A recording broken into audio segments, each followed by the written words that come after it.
Hello, my dear children. Welcome back to the Acknowledge series by Amit Publishing House. I am Vandana, and we are doing Book 6. Children, this is your SST book, and the name of the book is Time Travelers Unraveling History's Mysteries. So, this is chapter number 10, and the name of the chapter is Political Development. Here you can see some pictures are made. These are Ashwamedh or horse sacrifice point which were issued during Gupta period. Ashwamedh or horse sacrifice is an ancient rule of India. Write a short note about it. So you have to find out what is Ashwamedh and you have to write it here. In the beginning of the 4th century CE, the political power and glory of the most of the prominent posts, Mauryan dynasties declined. तो जैसे ही 4th century C start हुआ था, जो political power था या जो glory था उस समय का मौर्यन डायनेस्टी का वो खत्म हो चुका था. Subsequently a new line of rulers called the Gupta rose to power, और इस समय गुप्तास का जो पावर था वो आगे बढ़ चुका था. The rules of this dynasty line dominated the history of India for the next 2 century. तो ये जो रूलर्स थे इस डायनेस्टी के, उन्होंने आगे की 2 सेंचुरीज में रूल किया इंडिया पे. Let's talk about the Gupta dynasty. The Guptas were possibly feudatories of the Krishnas in UP. So UP में जो कृष्णास थे उनके फेड्यूटरीज थे and probably succeeded them immediately after, और एकदम से इनके जस्ट बाद ये आ गए थे. We could conclude this based on the archaeological source which have been uncovered from UP and Bihar. So हम इसे conclude कर सकते हैं on the basis of archaeological sources. Archaeological sources के basis पे we can conclude this, which was uncovered from UP and Bihar, जो UP और बिहार से uncovered हो रहा था. In many cases, Kushana antiques were immediately followed by the Gupta antiques. तो कई केसेस में जो कुशाना एंटिक्स थे वो एकदम से गुप्ता एंटिक्स के बाद में आ गए थे. Extent of the Gupta empire.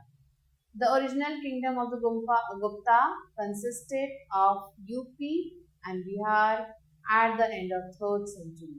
जो ओरिजिनल किंगडम था गुप्तास का, उसमें यूपी और बिहार जो है इंक्लूडेड था as a part of 3rd century CE. 3rd century CE का एक पार्ट था. They had their center of power at Prayag, from where they spread to the neighboring regions. So उनका जो सेंटर था वो प्रयाग था, जहाँ से वो बाकी रीजन्स में स्प्रेड आउट होने लगे. Owing to their location in this region, they enjoyed certain material advantages. So इस लोकेशन में रहने की वजह से उन्हें बहुत सारे material advantages मिले. They could exploit the iron ores of Central India and South Bihar. So यहाँ पे जो आयरन ओर्स थे सेंट्रल इंडिया के और जो बिहार के जो आयरन ओर्स थे उन्हें एक्सप्लॉइट कर सकते थे, उन्हें यूज कर सकते थे. Regionally they were located near the area of North India that had close trade links with the Byzantine Empire. So अब जो है regionally क्या हुआ, ये जो है ऐसे एरियाज में चले गए थे नॉर्थ के जिनका क्लोज Byzantine Empire के साथ बहुत ही क्लोज ट्रेड लिंक था. The Gupta period is often considered as a golden age. Gupta period को गोल्डन एज भी कहा जाता है in the history of ancient India. This is due to the fact that there were all-round development in all aspects of art, literature, sculpture, architecture, etc. during this period. So ये जितने भी fields यहाँ लिखे इन सब में बहुत ज़्यादा development हो चुका था, इसलिए गुप्ता पीरियड को गोल्डन एज भी कहा जाता है. Here you can see the Gupta Empire is located at what all places in the India map. Let's talk about Chandragupta, who ruled from 319 CE to 334 CE.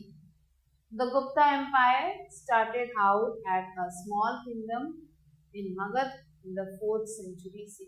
So Gupta Empire जो है मगध के एक छोटे से किंगडम से start हुआ था and it was founded by Sri Gupta. इसे जो है श्री गुप्ता ने फाइंड आउट किया. Chandragupta I came to the throne in 319 CE and expanded the kingdom. So Chandragupta आए यहाँ पे, चंद्रगुप्त I यहाँ पे आए और उन्होंने इस थ्रोन को लिया और अपने किंगडम को एक्सपैंड किया. He married a Licchavi princess Kumar Devi. उन्होंने एक लिच्छवी प्रिंसेस के साथ शादी की जिनका नाम था कुमार देवी. At this time, the Lichvi were ruling the central part of Nepal. ये जो है नेपाल के सेंट्रल पार्ट को रूल कर रही थी. However, Chandragupta confined his rule of Magad to the parts of eastern UP. अब चंद्रगुप्त ने अपना जो भी एम्पायर था वो ईस्ट यूपी तक फैला लिया था. He assumed the title of Maharaja Dhiraj. उन्हें महाराजा धीराज का टाइटल भी मिल चुका था. Let's talk about Samudragupta. Chandragupta was succeeded by his son Samudragupta. So Chandragupta के बाद उनके बेटे समुद्रगुप्त थे जिन्होंने उनके एम्पायर को संभाला था. He was one of the greatest ruler of the ancient time. And the Allahabad pillar inscription composed by his court poet. So here you can see the picture of Allahabad pillar is here. जिस पे जो है उनके जो भी inscriptions थे वो सारे लिखे हुए. Composed by your poet Hari Sena gives a detailed account of the achievement. So इस पिलर पे उनकी जो भी उपलब्धियां थी उन्हें हरि सेना ने उस पे डिटेल में लिखा हुआ है. Samudragupta overran the whole of India with his army. So Samudragupta ने पूरे इंडिया को अपनी आर्मी से कैप्चर कर लिया था. During his reign the Gupta empire extended from Allahabad to the borders of Bengal. अब अपने एम्पायर के दौरान ये इलाहाबाद से बंगाल तक सारा इन्होंने अपने अंडर ले लिया था. He defeated 12 kings in South India. South India के 12 kings को इन्होंने मार गिराया था. 7 kings of North India were uprooted and their territories added to the empire. कई सारे जो नॉर्थ इंडिया के जो किंग्स थे उनको भी इन्होंने उनकी जगह से हटा दिया था और गुप्ता एम्पायर ऐसे फैलता चला गया. Many kings accepted his power and paid him tribute. So कई किंग्स ने बिना लड़े ही उनके पावर को एक्सेप्ट कर लिया और उन्हें ट्रिब्यूट दिया. मीन्स उनके सामने नतमस्तक हो गए. The prestige and influence of Samudragupta spread even outside India. अब इंडिया के बाहर भी समुद्रगुप्त का जो भी प्रेस्टीज था वो फैलता चला गया. Samudragupta was not only a powerful military commander but also a great lover of poetry and music.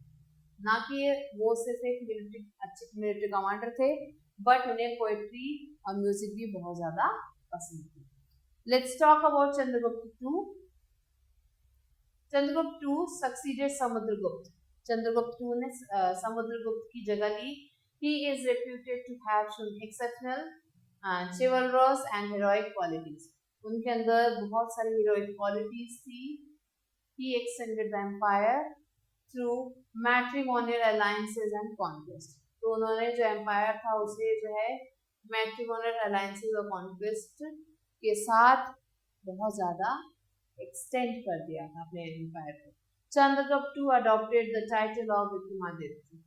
उन्होंने विक्रमादित्य का टाइटल अडॉप्ट कर लिया था. His court was adorned by 9 scholars who were called the Navratnas. उनके भी कोर्ट में जो है 9 स्कॉलर्स थे जिनको नवरत्नास कहा जाता था. The Navratnas included the famous poet Kalidas, the Sanskrit grammarian. So अब इन नवरत्नास में कालिदास भी थे जो एक संस्कृत ग्रामेरियन थे. अमर सिन्हा एस्ट्रोनॉमर, वारमिसा एंड फिजिशियन धनवंतरी. सो ये सारे स्कॉलर्स उनकी कोर्ट में थे. During his reign, the Chinese pilgrim Fahin visited India and wrote an elaborated account on the life of the people of India.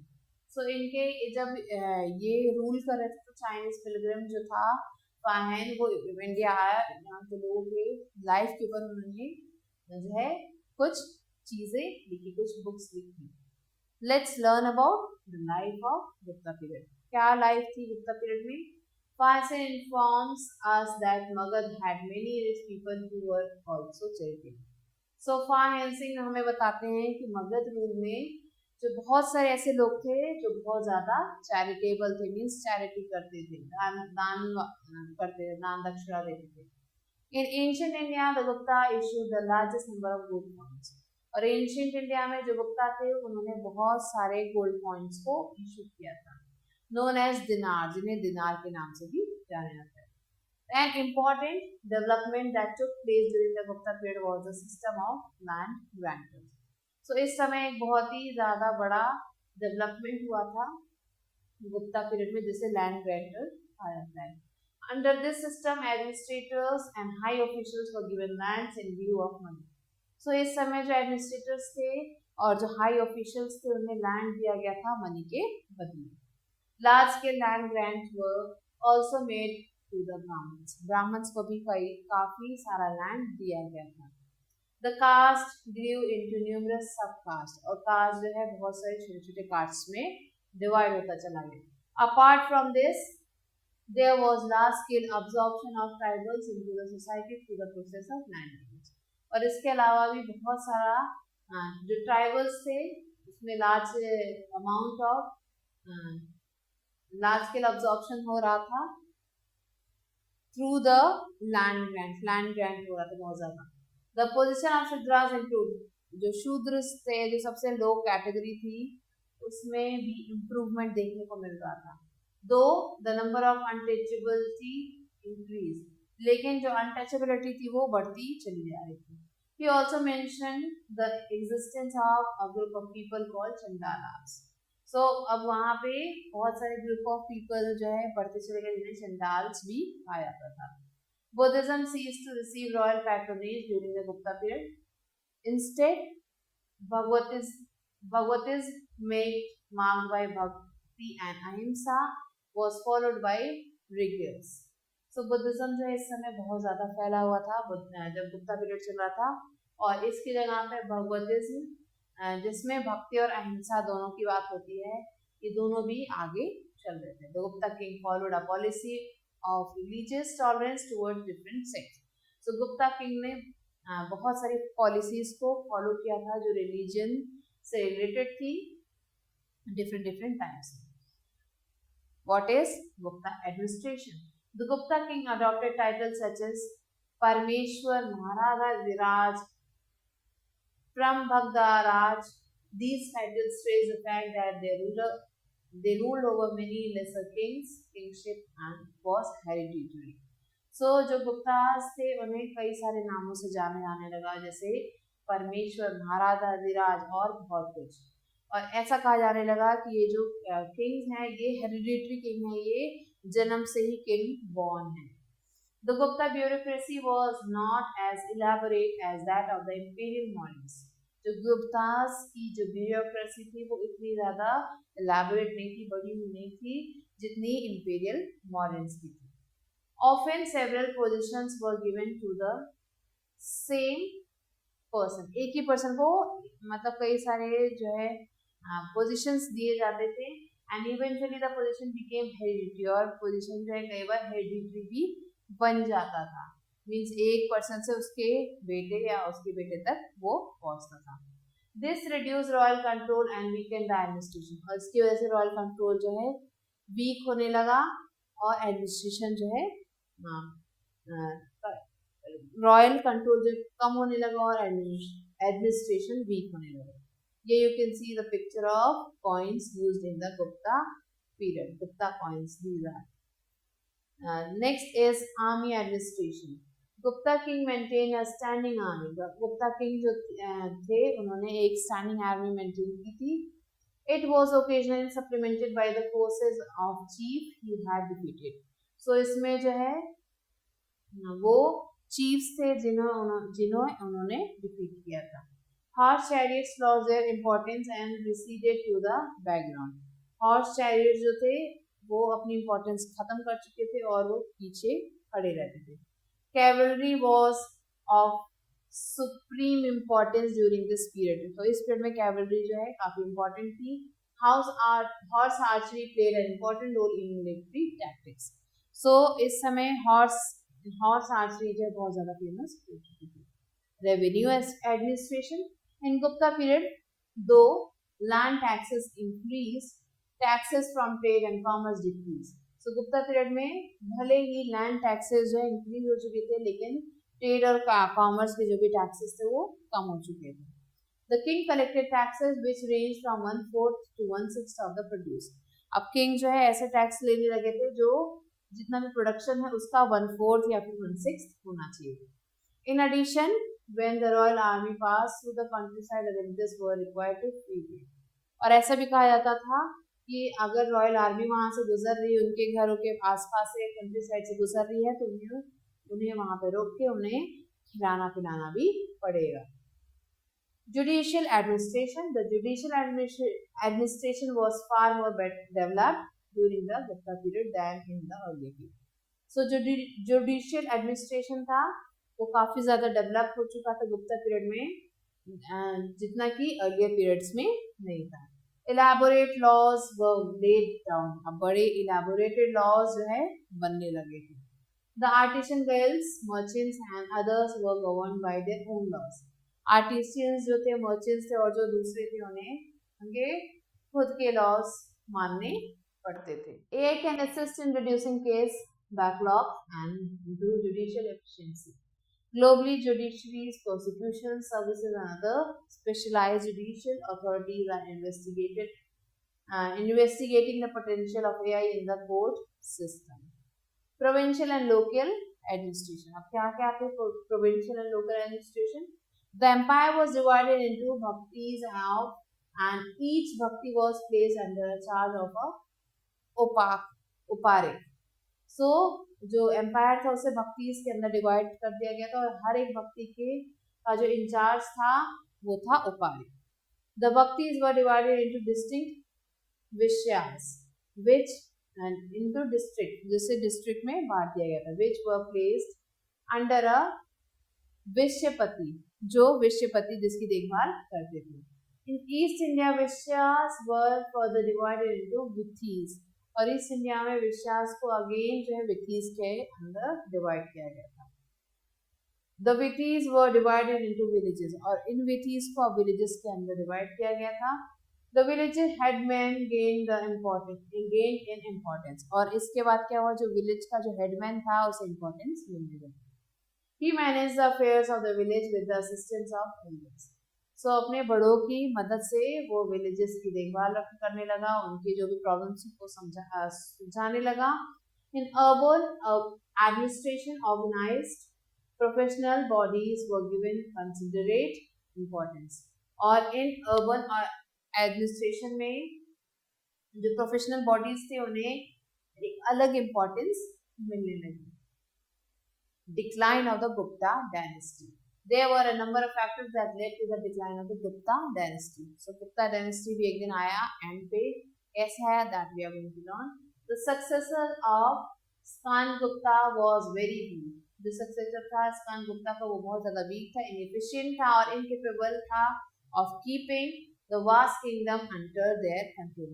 Kingdom को अपने अंदर कंट्रोल में रखने के लिए वो बहुत ज़्यादा incapable था, inefficient था. Land-based grants in lieu in case of land-based grants in lieu of cash made the officials strong and independent. So जो officials थे land के बदले कैश उन्हें मिल रहा था तो वो और ज़्यादा इंडिपेंडेंट होने लगे थे. This proved to be the setback of the empire और जिसके बाद जो empire था वो खत्म होने लगा.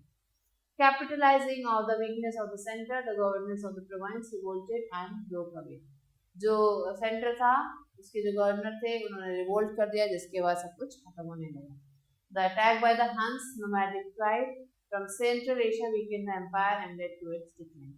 और nomadic tribe जो था जो Central Asia का था उनका नाम था हंस और उन्होंने भी अटैक कर दिया था इस पे जिसके बाद जो empire था वो धीरे धीरे खत्म हो गया. Now let's learn about Harshvardhan. Harshvardhan or Harsh occupied the throne of Thanesar in 606 CE and ruled till 647 CE. He was the son of Prabhakar Vardhan of Pushyabhuti dynasty. So Pushyabhuti dynasty के जो प्रभाकर वर्धन थे उनके ये बेटे थे. Harsh ruled from Kannauj in Uttar Pradesh. So Uttar Pradesh के कन्नौज से ये रूल कर रहे थे. Students reconstruct Harsh's reign based on the account left by Bana Bhatt, who was a court poet and also the author of book Harshcharit. So Harshvardhan ने कन्नौज को rule किया था और जो हिस्टोरियंस है वो रिकंस्ट्रक्ट करते हैं हर्ष ने जो भी अपना राजसी वक्त बिताया था उसको रिकंस्ट्रक्ट करते हैं, उनके जो भी चीजें छोड़ी गई थी उसके अकाउंट पे बाय बाण भट्ट ने एक बुक लिखी थी, वो एक पोर्ट के पोएट थे, उन्होंने बुक लिखी थी जिसका नाम था Harshacharita. Harsha reign mark the transit from ancient to medieval time. So Harsha जो है एंशिएंट टू मिडिवल टाइम तक वो रूल कर रहे थे। Harsha govern his empire along the same line as the imperial Gupta. So Harsha ने अपने एम्पायर को उसी लाइन में चलाया जैसे कि गुप्तास थे। But his administration become federal and decentralise, लेकिन जो उनका एडमिनिस्ट्रेशन था वो क्या बन गया, फेडरल बन गया, वो डिसेंट्रलाइज हो गया, वो उसका काफी सारी प्रॉब्लम्स आ गई इसमें। Harsha had a large army and could mobilize it with the aid of his feudatories. उनकी जो आर्मी थी बहुत ज्यादा बड़ी थी और वो अपनी फेडरेटरीज की मदद से उसे अच्छे से इजीली रन कर सकते थे। Apparently every federal chief Harsh patronized Buddhism and built several monasteries and stupas. He organized a 21-day religious festival at Kannauj. So वो भी बुद्धिज्म को मानते थे, उन्होंने बहुत सारे स्तूपास बनाए थे और वो 21 डे का एक रिलीजियस फेस्टिवल ऑर्गेनाइज करते थे कन्नौज में हमेशा हर साल। Every feudal chief was required to contribute a fixed number of foot soldiers and horses to his help enormously in building the imperial family. So जो भी चीफ था उसे जो है कुछ सोल्जर्स और कुछ हॉर्सेस जो है की हेल्प देनी पड़ती थी ताकि आर्मी को और बड़ा किया जा सके। Hyun Sang account. The reign of Harsh is historically important because of the visit of Chinese pilgrim Hyun Sang, who left China in 629 CE and traveled all the way to India. So Hyun सैंग उस समय India में थे और उन्होंने India के सारे parts में travel किया। He was a pilgrim and he stayed in India for a long time. बहुत टाइम तक वो इंडिया में थे। He had come to study at the Buddhist University Nalanda, which was a flourishing center of learning. वहाँ वो नालंदा आए, यहाँ पे उन्होंने पढ़ाई की क्योंकि उस समय Nalanda was very famous and it was a flourishing center of learning. वहाँ पे बहुत अच्छी पढ़ाई हुआ करती थी under the Buddhist scholar Shilabhadra. So Shilabhadra के अंडर वहाँ पे उन्होंने एजुकेशन ली। He spend many years in Harsha court and travel widely across the country. तो हर्ष के कोर्ट में उन्होंने बहुत साल रहे वो और कंट्री के बहुत सारे पार्ट्स में वो घूमे। Return to China in 645 CE और 645 CE में वो चाइना वापस चले। Hence Sang informed that Harsh's revenue were divided into 4 parts. उनका कहना था कि हर्ष का जो रेवेन्यू था वो 4 पार्ट्स में डिवाइडेड था। One part was earmarked for the expenditure of the king. So जो एक पार्ट था वो किंग के जो भी खर्चे थे उसके लिए था। Second for scholars. Second जो पार्ट था वो स्कॉलर्स के लिए था। The third for the officials and public servants. So जो थर्ड पार्ट था उस पूरी इकोनॉमी का वो स्कॉलर्स के वो था ऑफिशियल्स के लिए, जो उनके ऑफिशियल्स थे या जो पब्लिक सर्वेंट्स था उनके लिए था। And the fourth for religious purpose, और जो चौथा पार्ट था वो रिलीजियस पर्पस के लिए उन्होंने छोड़ रखा था। According to him even the ministers and high officials of the state were given land grants in lieu of money. So उनके अनुसार जो मिनिस्टर्स थे और जो हाई ऑफिशियल्स थे उन्हें भी पैसे के बदले लैंड दिया जाता था। Heng Sang observed that people during the reign of Harsh was happy and contented. उन्होंने देखा कि हर्ष का जब एम्पायर था, जब वो किंग थे वहाँ के जो लोग थे वो बहुत ज़्यादा खुश थे। कंटेंटेड मीन्स हैप्पी फील कर रहे थे, फुल फील कर रहे थे। They lived simple and honest life, और जो लोग थे वहाँ पे सिंपल और ऑनेस्ट लाइफ जी रहे थे। The food was simple but wholesome. Food बहुत ही सिंपल था लेकिन काफ़ी था। They abstained from onion too and garlic. वो अनियन और गार्लिक से दूर थे। Clothes were too simple and unstitched. वहाँ पे जो लोग कपड़े पहनते थे वो बिना सिले हुए होते थे लेकिन बहुत ही सिंपल हुआ करते थे। We do not hear of people wearing footwear, और वहाँ के लोग जो है चप्पलों को या फुटवेयर को नहीं पहनते थे। Let's talk about Chalukyas. The Western Chalukyas ruled as emperors in the Deccan from 543 CE to 757 CE, and again from about 975 CE to 1189 CE. जो वेस्टर्न चालुक्य एम्परर्स थे, उन्होंने इतने टाइम तक जो है रूल किया था कंट्री को. The capital was at Vatapi. उनका जो कैपिटल था वतापी पे था. The reign of Pulukeshni I began in 543 CE. He captured and fortified the hill forts of Vatapi. उन्होंने जो हिल्स फोर्ट्स थे वतापी के उसे कैप्चर कर लिया and took control of the territory between the, और जो वहाँ के जो टेरिटरीज थे उनकी ध्यान रखने लगे between the Krishna and the Tungabhadra river. जो कृष्णा और तुंगभद्रा रिवर के बीच में जो टेरिटरी थी उसका वो ध्यान रखते थे.